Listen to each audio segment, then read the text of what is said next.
Hello प्यारे बच्चों।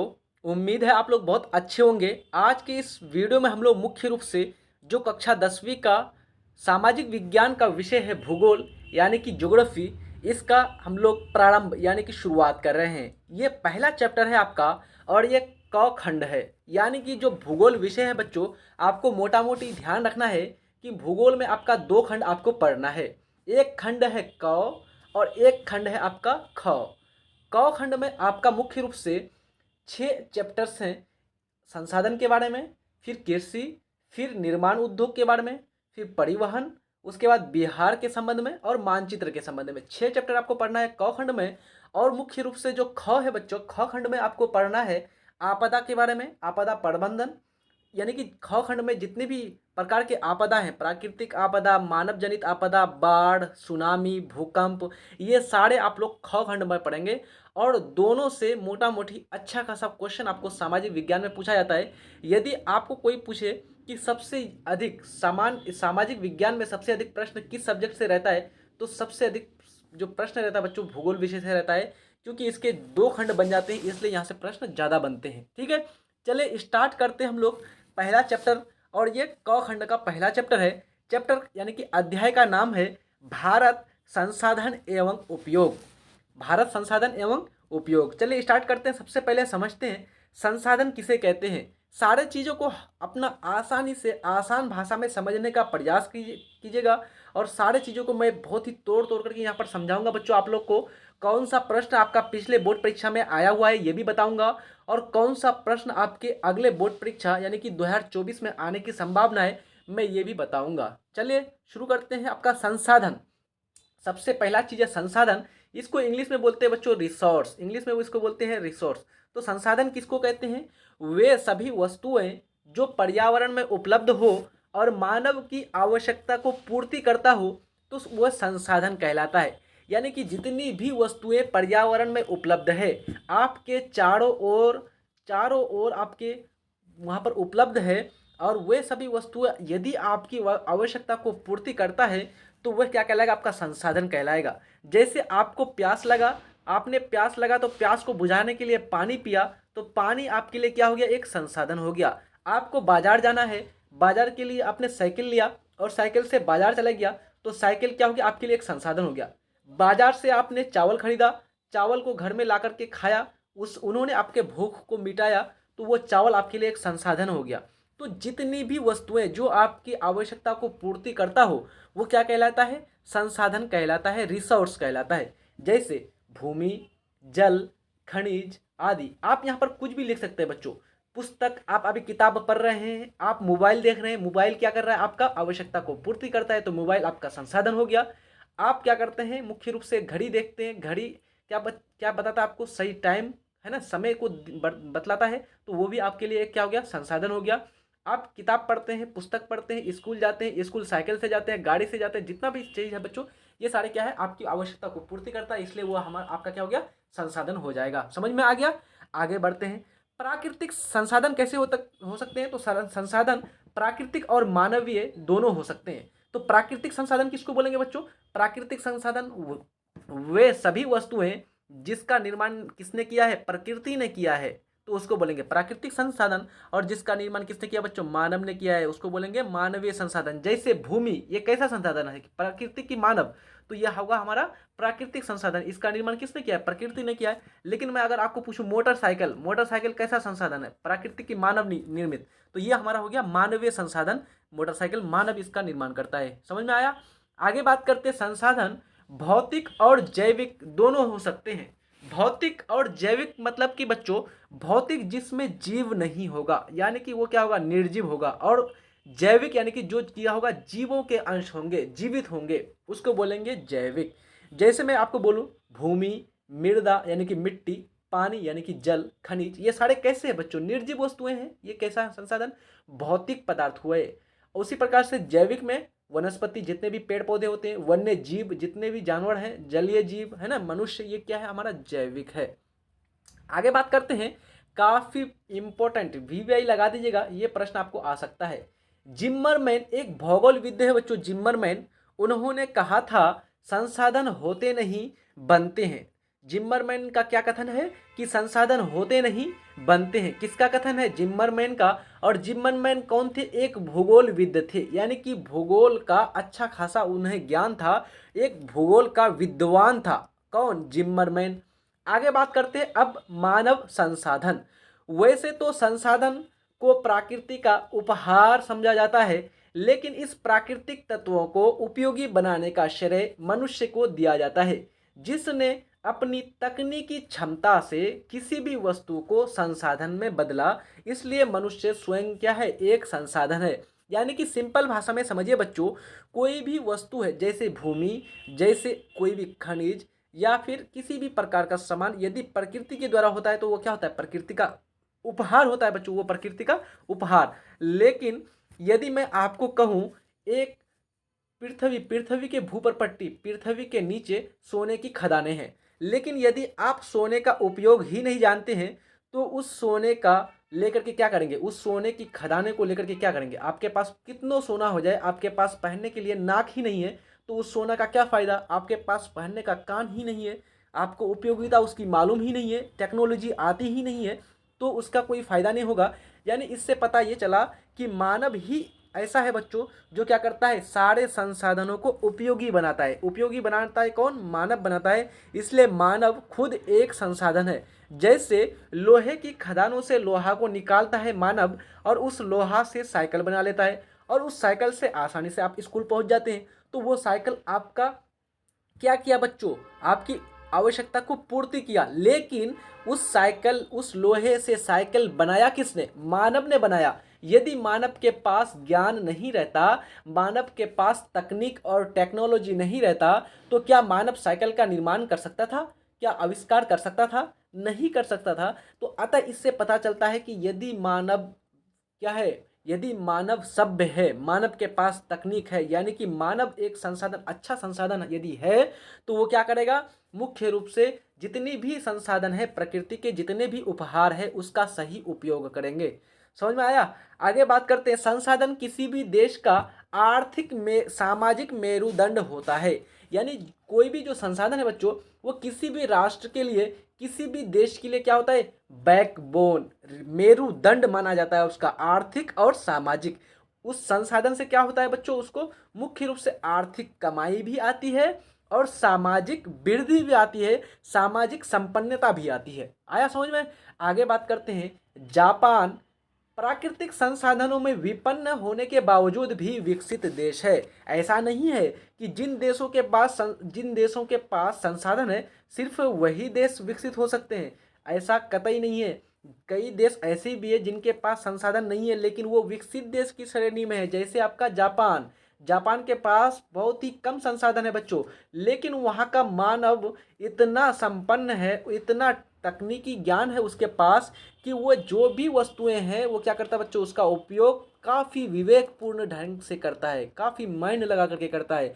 वो लोहा दूसरे देश से मंगाता है, नए नए निर्माण वस्तुओं का निर्माण कर देता है और उस वस्तुओं को दूसरे देश को बेच देता है। तो इस प्रकार से हमको पता चला कि मानव संसाधन का एक अच्छा होना, सभ्य होना क्या है? बहुत ही जरूरी है। अब बात करते हैं हम लोग संसाधनों का वर्गीकरण। थोड़ा सा अच्छी तरह से आप लोग बैठ करके पूरा का पूरा वीडियो को देखना है बच्चों। आपको किसी दूसरे के पास कभी भी पढ़ने की ज़रूरत नहीं पड़ेगी, एक बार आप यहाँ से पढ़ के जाएंगे तो। और मैं आपको बताते जा रहा हूँ कि कौन सा क्वेश्चन आपका VVI है, कौन सा आपका क्वेश्चन आने वाला है और कौन कौन सा क्वेश्चन आपका पूछा हुआ है। अब बात करते हैं संसाधनों का वर्गीकरण, क्लासिफिकेशन ऑफ रिसोर्सेज। तो यहाँ पर सबसे पहला है, उत्पत्ति के आधार पर संसाधन दो प्रकार के होते हैं। उत्पत्ति के आधार पर संसाधन को कितने भागों में बांटा गया है बच्चों? दो भागों में बांटा गया है। एक है आपका जैव संसाधन और दूसरा आपका अजैव संसाधन। जैव और अजैव। जैव से पता चल रहा है कि इसका निर्माण किससे हुआ होगा? जीव जंतुओं से हुआ होगा, जैव मंडल से हुआ होगा। और अजैव मतलब कि उसमें जैव यानी कि जीवित वस्तुओं की कोई भी मात्रा नहीं होगी, है ना। तो सबसे पहला देख लेते हैं जैव संसाधन।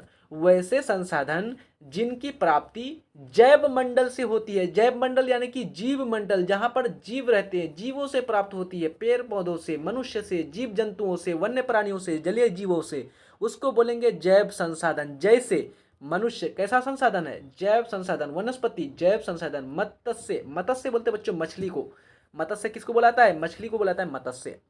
पशुधन, ये सारा कैसा है बच्चों? जीवित प्राणी है, इसलिए इसको बोलते हैं जैव संसाधन। आगे हमारा अजैव संसाधन, वैसे संसाधन जो निर्जीव वस्तुओं के समूह से प्राप्त होते हैं उसे कैसा संसाधन कहेंगे? अजैव संसाधन। जैसे जो भी हमें लोहा, सोना, एल्यूमिनियम, बॉक्साइट, ये सारे चीज़ जो मिलते हैं बच्चों, ये कैसा, इसमें जान होता है या निर्जीव होता है? ये बेजान वाले होते हैं ना, तो ये बेजान होते हैं, तो इसको बोलेंगे हम लोग अजैव संसाधन। कोई भी धातु प्राप्त हुआ वो हो गया अजैव संसाधन, कोई भी खनिज प्राप्त हुआ वो हुआ अजैव संसाधन, कोई भी चट्टान अजैव संसाधन। ठीक है, अब बात करते हैं उपयोगिता के आधार पर संसाधन दो प्रकार के होते हैं। हम लोगों ने ऊपर में किसके आधार पर पढ़ा बच्चों? तो हमने उत्पत्ति के आधार पर, यानी कि किस आधार पर, यानी कि उत्पत्ति कैसे हुई है इसकी।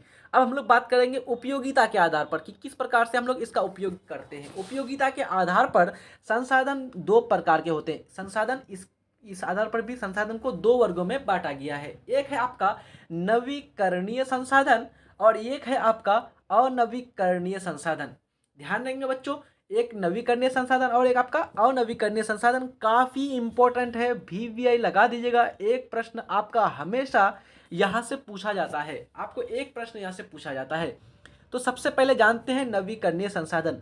नवीकरणीय संसाधन को पुनः पूर्ति योग्य संसाधन भी कहते हैं। ध्यान रखिएगा, कभी कभार पूछा जाता है नवीकरणीय संसाधन की जगह आपको पुनः पूर्ति योग्य संसाधन के बारे में पूछ लेगा कि निम्नलिखित में कौन पुनः पूर्ति योग्य संसाधन है, ऐसे देगा क्वेश्चन।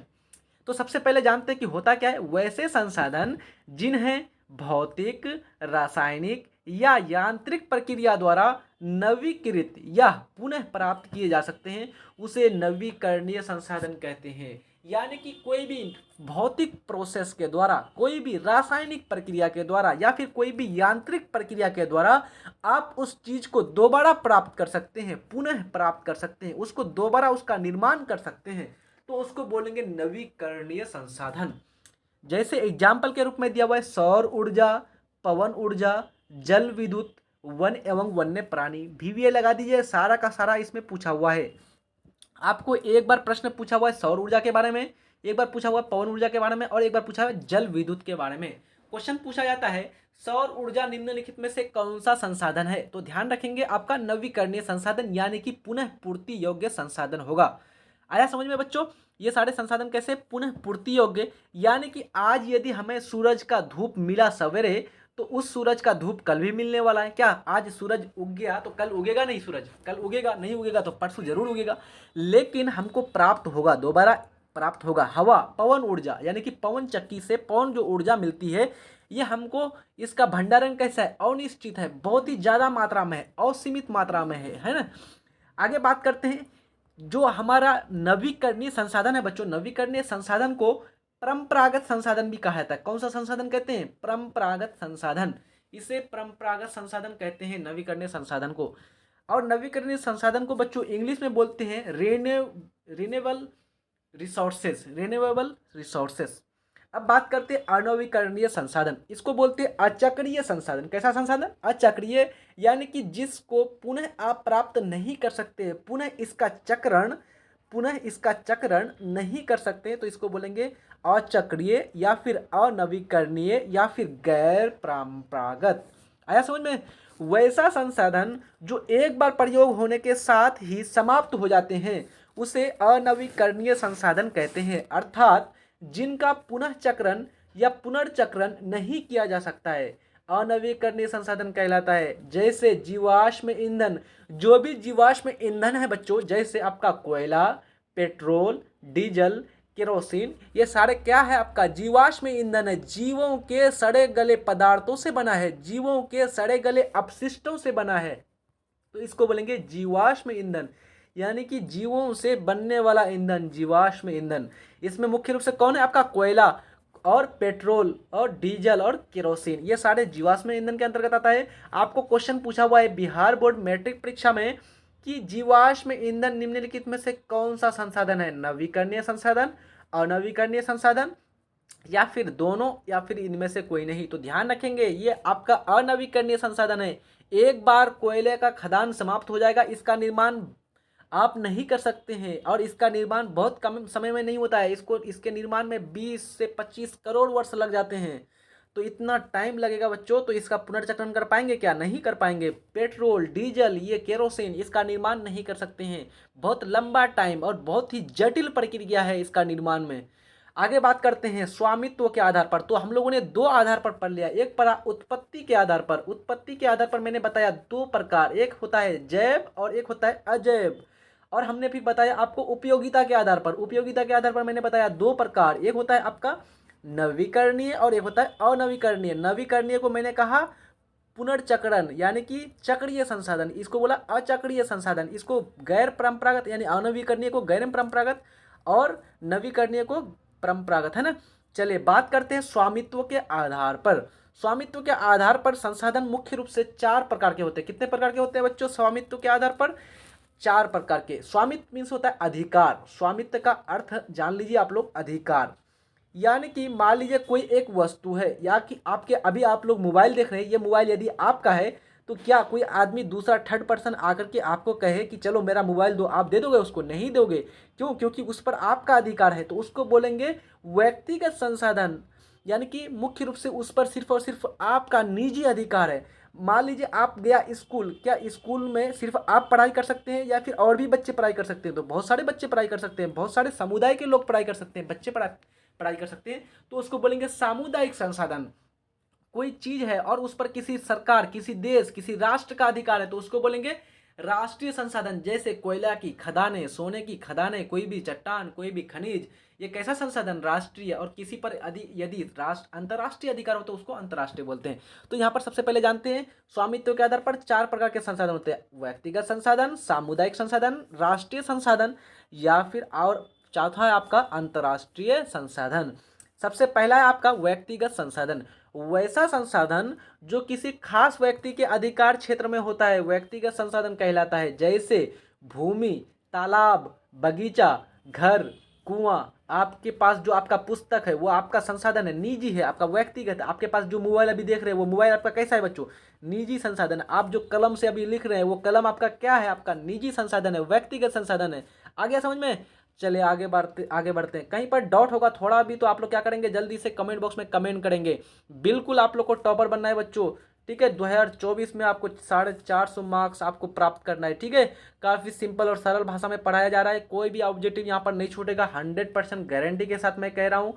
कौन कौन सा प्रश्न आपको पूछा हुआ है मैं यहाँ पर बता भी दे रहा हूँ, और कौन कौन सा प्रश्न आने की संभावना वो भी बता दूंगा। और यदि आप लोग चैनल में न्यू है तो आपसे रिक्वेस्ट करूंगा जल्दी से चैनल को सब्सक्राइब कर दो, अपने दोस्त यार को जल्दी से शेयर कर दो। अगर वीडियो अच्छे लग रहे हैं बच्चों तो लाइक कीजिएगा, क्योंकि काफ़ी मेहनत करना पड़ता है आप लोग के लिए, कंटेंट तैयार करना पड़ता है। सामुदायिक संसाधन किसको कहेंगे? वैसा संसाधन जिस पर किसी निजी व्यक्ति का अधिकार न होकर के पूरे समुदाय का अधिकार होता है, उसे सामुदायिक संसाधन संसाधन कहते हैं। जैसे एक शमशान घाट है बच्चों, उस शमशान घाट में क्या एक आदमी, एक केवल एक निजी व्यक्ति ही सिर्फ अपने परिवार के सदस्य को मुख्य रूप से ये करता है, यानी कि दफनाता है, या फिर सारे यानी कि सभी समुदाय के लोग? तो वहाँ पर सारे समुदाय के लोग जाते हैं, तो उसको बोलेंगे सामुदायिक संसाधन। कोई मस्जिद है, वहाँ पर क्या है, सभी लोग नमाज पढ़ने के लिए जाते हैं। कोई मंदिर है, वहाँ पर सभी लोग क्या करने जाते हैं बच्चों? पूजा करने के लिए जाते हैं, किसी को रोक नहीं सकते हैं ना। तो ये सारे क्या है, सामुदायिक संसाधन के अंतर्गत आएंगे। किसी निजी व्यक्ति का अधिकार नहीं होगा इसमें, किसी स्पेशल निजी व्यक्ति का नहीं, प्राइवेट आदमी का नहीं, बल्कि इसमें पूरा का पूरा समुदाय का अधिकार होगा। तो इसको बोलेंगे हम लोग सामुदायिक संसाधन। स्कूल, पार्क, शमशान घाट, या फिर मस्जिद, या फिर मंदिर। आया समझ में? तीसरा है आपका राष्ट्रीय संसाधन। काफ़ी इंपॉर्टेंट है बच्चों राष्ट्रीय संसाधन। देश के अंदर पाए जाने वाले सभी खनिज संसाधन राष्ट्रीय संसाधन कहलाते हैं। यानी कि देश के अंदर जितने भी आपका खनिज संसाधन है, जिस पर किसका अधिकार होगा? कानूनी तौर पर सरकार का। जिस पर राष्ट्र का अधिकार होगा, जिस पर अपना देश का अधिकार होगा, तो उसको बोलेंगे राष्ट्रीय संसाधन। जैसे हमारा सेना बल है, तो सेना बल पर किसका अधिकार होता है? देश का अधिकार है बच्चों, हमारा सरकार का। तो इसको बोलेंगे राष्ट्रीय संसाधन। ये राष्ट्र के लिए काम करता है। क्या सेना आपके लिए काम करेगा? कोई फौजी है क्या वो आपके काम करेगा? नहीं ना, वो देश के लिए काम करेगा, देश की सेवा करेगा। तो ये कैसा संसाधन है हमारा? देश का राष्ट्रीय संसाधन इसको कहेंगे। पर इन पर क्या होता है बच्चों? संसाधनों का राष्ट्र का अधिकार होता है। जैसे कोयला, पेट्रोलियम, सोने की खदानें। कोई भी सोने का खदान कहीं पर निकल गया, क्या वो आपका हो जाएगा या फिर सरकार का, देश का हो जाएगा? वो देश का माना जाएगा, वो आपका नहीं होगा बच्चों, ठीक है। आपका जो जमीन से निकलेगा जो खदान, उस जमीन का सिर्फ आपको मुआवजा दिया जाएगा, आपको वो खदान नहीं दे दिया जाएगा। अन्यथा आप तो फिर पूरा का पूरा रुपया में सो जाएंगे, है ना। चले बात करते हैं आगे। अंतर्राष्ट्रीय संसाधन काफी इंपॉर्टेंट है, यहाँ से आपको एक ऑब्जेक्टिव पूछा हुआ है, मैं बता देता आपको कौन सा क्वेश्चन पूछा हुआ है। अंतर्राष्ट्रीय संसाधन किसको बोलेंगे? किसी भी देश की तट सीमा से 200 एनएम, काफी इंपॉर्टेंट है, समझ लीजिएगा। एनएम किसको बोलते हैं? एनएम बोलते हैं नॉटिकल माइल। एनएम किसको बोलते हैं बच्चों? Nautical mile. नॉटिकल माइल क्या होता है? जैसे हम लोग मीटर लेते हैं ना, मीटर, तो मीटर हम लोग किस में मापते हैं बच्चों? ऐसे सिंपल किलोमीटर, मीटर, ये रोड बनाते हैं, सड़क का निर्माण करते हैं तो हम लोग मापते हैं दूरी को। लेकिन यही चीज अगर आप लोग समुद्र में चले जाएंगे तो समुद्र को कैसे दूरी को मापेंगे? तो समुद्र में दूरी को मापने के लिए नॉटिकल माइल मापा जाता है। कौन सा इकाई बच्चों? Nautical mile. जैसे एक पानी जहाज समुद्र में यहाँ पर है और एक पानी जहाज यहाँ पर है, तो इन दोनों के बीच हम लोग किलोमीटर में नहीं दर्शाएंगे, इसको बोलेंगे हम लोग नॉटिकल माइल। एक जहाज दूसरे जहाज से 300 नॉटिकल माइल पर है, यानी कि 300 एनएम पर है। ठीक है, समझ में आया? तो यहाँ पर बोलेंगे यदि किसी भी देश की तट सीमा से कितना नैनो ये nautical mile, 200 nanometer nautical mile यानी कि एनएम के बाद समुद्र क्षेत्र में पाए जाने वाले संसाधन, इस पर किसका अधिकार हो जाता है? अंतर्राष्ट्रीय संस्थाओं का अधिकार होता है, इसलिए इसे कहते हैं अंतर्राष्ट्रीय संसाधन। जैसे ये हमारा भारत देश का दक्षिणी भारत है और यहाँ पर है हमारा अरब सागर, यहाँ पर है बंगाल की खाड़ी। इस तट से यदि हम कितना 200 यानी कि कितना 200 नॉटिकल माइल दूर चल जाए तो उसके बाद जो भी संसाधन प्राप्त होगा उस संसाधन पर किसका अधिकार होगा? अंतर्राष्ट्रीय संस्थाओं का अधिकार होगा। उस वो कहलाएंगे हमारे अंतर्राष्ट्रीय संसाधन। उस पर सिर्फ और सिर्फ आपका अधिकार नहीं है, उस पर सभी देशों का अधिकार है। अंतर्राष्ट्रीय संस्थाएं काम करेंगे वहां पर, विश्व बैंक या अलग जो भी अंतर्राष्ट्रीय संस्था करती है कार्य, उसके अंतर्गत चले जाएगा बच्चों। समझ में आया? चले, यहाँ पर फुल फॉर्म दिया हुआ है। एनएम का होता है नॉटिकल माइल। समुद्र में दूरी मापने की इकाई को कहते हैं नॉटिकल माइल। आया समझ में? अब यहाँ पर एक इंपॉर्टेंट चीज है, अपवर्जक आर्थिक क्षेत्र। किसी देश की तट रेखा से 200 किलोमीटर की दूरी तक का क्षेत्र अपवर्जक आर्थिक क्षेत्र के नाम से जाना जाता है। यानी कि यदि कोई देश है और उसकी तट रेखा किस पर जाती हो? समुद्र के साथ मिलती हो, तो यदि उसके तट रेखा से कितना किलोमीटर, 200 किलोमीटर दूर तक का क्षेत्र ले लेंगे तो उसको बोलेंगे हम लोग आर्थिक, यानी कि कौन सा क्षेत्र बच्चों? अपवर्जक आर्थिक क्षेत्र। यानी कि उस 200 किलोमीटर तक जो संसाधन होंगे उसका उपयोग कौन करेगा? वो देश करेगा। जिस देश के अंतर्गत आएगा वो सागर वाला क्षेत्र, तो वो देश उस संसाधनों का उपयोग करेगा। इसलिए वो क्या होता है? काफी उपयोगी होता है बच्चों। सॉरी बच्चों, थोड़ा सा टेक्निकल इशू आ गया था जिसके कारण क्या हुआ था, कट गया था वीडियो। कोई दिक्कत नहीं, चले यहाँ तक हम लोगों ने पढ़ लिया था नॉटिकल माइल क्या होता है, अपवर्जक आर्थिक क्षेत्र क्या होता है, ये सारा चीज समझ लिया। आगे बात करते हैं हम लोग। अगला है हमारा विकास के स्तर के आधार पर संसाधन 4 प्रकार के होते हैं। हम लोग संसाधनों का वर्गीकरण पढ़ रहे हैं, तो यहाँ पर ये आपका अंतिम वर्गीकरण है कि विकास के स्तर के आधार पर संसाधन को कितने भागों में बांटा गया है? 4 वर्गों में बांटा गया है। एक होता है संभावी संसाधन, विकसित संसाधन, भंडार संसाधन और एक होता है संचित कोष संसाधन। आइए इन चारों को समझ लेते हैं। और यहाँ से आपको 2 ऑब्जेक्टिव बार बार क्वेश्चन पूछा जाता है, मैं बता देता हूँ यहाँ पर कौन सा आएगा, आपको आगे मिल जाएगा। यहाँ पर तो है हमारा संभावी संसाधन, वह संसाधन जिसकी जानकारी तो है लेकिन तकनीकी ज्ञान के अभाव के कारण अब तक उपयोग में नहीं लाया जा सका है, तो इसको बोलेंगे संभावी संसाधन। यानी कि आपके पास टेक्नोलॉजी का अभाव है, इसी कारण से आप उसका उपयोग नहीं कर पा रहे हैं, उन संसाधनों का, उन वस्तुओं का। इसको बोलेंगे संभावी संसाधन, यानी कि इन भविष्य में, इन फ्यूचर में कभी इसका उपयोग हम लोग कर सकते हैं। ठीक है, इसको बोलेंगे संभावी संसाधन। जैसे जो हमारा हिमालय पर्वत है, वहां पर क्या होगा बच्चों? हिमालय पर्वत के नीचे क्या होगा? खनिजें होंगी दबी हुई, तो उन खनिजों का कैसे पता किया जाए, उनका कैसे हम लोग विवेकपूर्ण तरीके से उसको निकाला जाए और उसका उपयोग किया जाए, ये ज्ञान हमारे पास अभी तक नहीं है। यदि हमारे पास ये टेक्नोलॉजी आ जाए तो हम उन खनिजों का उपयोग कर लेंगे। तो ये क्या है? भविष्य में हो सकता है, लेकिन अभी उपयोग में नहीं ला पाए हैं हम लोग। किसके अभाव के कारण? तकनीकी ज्ञान के अभाव के कारण। तो इसको बोलेंगे संभावी संसाधन। अगला है हमारा विकसित संसाधन। वह संसाधन जिनका सर्वेक्षण के उपरांत उपयोग हेतु मात्रा एवं गुणवत्ता का निर्धारण हो चुका है। यानी विकसित संसाधन किसको बोलेंगे?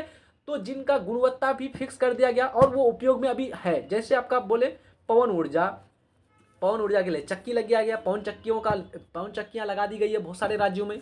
सौर ऊर्जा के लिए सौर पैनल लगा दिया गया है ना। इससे क्या पता कर लिया गया है? तो ये हाँ मुख्य रूप से क्या है, एक सर्वेक्षण किया गया और कौन कौन सा राज्य में सौर ऊर्जा के लिए उपयुक्त स्थान है और गुणवत्ता का पता कर लिया कि कितनी मात्रा में सौर ऊर्जा का हम लोग यहाँ पर उत्पन्न कर सकते हैं। तो इस प्रकार से ये कैसा संसाधन हो जाएगा? विकसित संसाधन। आगे हमारा भंडार संसाधन, वह संसाधन जिसे उपयोग हेतु उपयुक्त प्रौद्योगिकी यानी कि टेक्नोलॉजी के अभाव में केवल भंडारी संसाधन के रूप में देखा जा सकता है, तो इसको बोलेंगे हम लोग भंडार संसाधन। जैसे बच्चों हम लोग जानते हैं जब हाइड्रोजन को ऑक्सीजन के साथ मिलाते हैं तो क्या बनता है, जल बनता है H2O। तो इससे हमको क्या पता चला कि यदि पृथ्वी पर जल की समाप्ति हो जाए, यदि पृथ्वी पर पानी समाप्त हो जाए, पानी का कतरा कतरा खत्म हो जाए, तो यदि हमारे पास हाइड्रोजन गैस और ऑक्सीजन गैस उपस्थित हो तो हम लोग जल का निर्माण कर सकते हैं। तो यहाँ पर क्या है, सिर्फ टेक्नोलॉजी का थोड़ा सा अभाव के कारण हम निर्माण नहीं कर पा रहे सही से, लेकिन हम लोग इन फ्यूचर में कर सकते हैं। तो इसको बोलेंगे भंडार संसाधन, यानी कि ये हमारे पास भंडार है, मौजूद है हमको, है ना, असीमित मात्रा में। आगे हमारा जैसे यहाँ पर एग्जाम्पल के रूप में जल, क्या है, जल हाइड्रोजन और ऑक्सीजन का यौगिक है जिसमें ऊर्जा उत्पादन की असीम क्षमताएं छुपी हुई है ना। जल से क्या होती है, जल विद्युत उत्पन्न किया जाता है, जल से बिजली उत्पन्न की जाती है, आप लोग को तो मालूम ही है बच्चों। चले आगे बात करते हैं संचित कोष संसाधन। आज के टॉपिक का अंतिम पॉइंट है ये आपका, और ये आपका अंतिम है बच्चों। विकास के स्तर के आधार पर ये आपका चौथा है मुख्य रूप से प्रकार, संचित कोष संसाधन। ये भी संसाधन भंडार के अंश है। ये संसाधन किसके अंश है बच्चों, भंडार के अंश है, और जिसे उपलब्ध तकनीक के आधार पर उपयोग में लाया जा सकता है, लेकिन इसका उपयोग शुरू नहीं हुआ है, लेकिन अभी वर्तमान में बच्चों ये आपका आ गया है, लगभग उपयोग में आ गया है। नदी का जल, नदी का पानी का भी उपयोग हो रहा है। बड़े बड़े नदियों में क्या किया जा रहा है, बांध का निर्माण करके नदी से जल विद्युत यानी कि पन बिजली का उत्पादन किया जा रहा है ना, बांध को, पानी को रोक करके। और इससे क्या कर रहा है, सिंचाई की जा रही है, फसलों की यानी कि खेतों में सिंचाई की जा रही है। तो इस प्रकार से ये सारे हो गए। तो आइए थोड़ा सा फास्ट में हम लोग देख लेते हैं क्या क्या पढ़ लिया बच्चों, यानी कि वर्गीकरण में क्या क्या देख लिए। तो उत्पत्ति के आधार पर हम लोगों ने दो देखा, जैव और अजैव, समझ में आ गया। उपयोगिता के आधार पर दो हम लोगों ने देखा, नवीकरणीय और अनवीकरणीय। स्वामित्व के आधार पर कितने संसाधन, तो हमने बताया 4 प्रकार का, व्यक्तिगत, सामुदायिक, राष्ट्रीय और अंतर्राष्ट्रीय। फिर उसके बाद हम लोगों ने जाना विकास के स्तर के आधार पर। तो विकास के स्तर के आधार पर 4 प्रकार, एक होता है संभावी, एक होता है विकसित, एक भंडार और एक संचित कोष। आ गया समझ में। तो ये सारा आपका इंपॉर्टेंट था बच्चों, आप लोग को आई थिंक समझ में आ गया होगा। कहीं पर किसी प्रकार की आपको समस्या नहीं रही होगी बच्चों। यदि कहीं पर किसी प्रकार का समस्या है तो कमेंट बॉक्स में आप लोग जरूर कमेंट कीजिएगा। चैनल में नहीं हुए तो जल्दी से सब्सक्राइब कर दीजिए, और अपने भाई बहन, आपके दोस्त यार जो भी है, आपको जल्दी उसको शेयर कर दीजिए। ये आपका मैट्रिक बैच स्टार्ट हो चुका है आप लोग का। चलिए मिलते हैं हम लोग नेक्स्ट वीडियो में। नेक्स्ट वीडियो में हम लोग मुख्य रूप से संसाधनों का किस प्रकार से नियोजन किया जाए, उसका किस प्रकार से विवेकपूर्ण तरीके से उपयोग किया जाए, किस प्रकार से संसाधनों को संरक्षण किया जाए, उसको किस प्रकार से बचाया जाए, और हमारे पर्यावरण को किस प्रकार से शुद्ध रखा जाए, और कौन कौन सा आंदोलन हुआ था, चिपको आंदोलन, नर्मदा बचाओ आंदोलन। फिर उसके बाद हमारा कौन कौन सा कन्वेंशन संसाधनों के संरक्षण के लिए, प्रथम पृथ्वी सम्मेलन, द्वितीय पृथ्वी सम्मेलन, ये सारा हम लोग नेक्स्ट वीडियो में पढ़ेंगे। ठीक है, तो मिलते हैं नेक्स्ट वीडियो में, तब तक के लिए जय हिंद, धन्यवाद।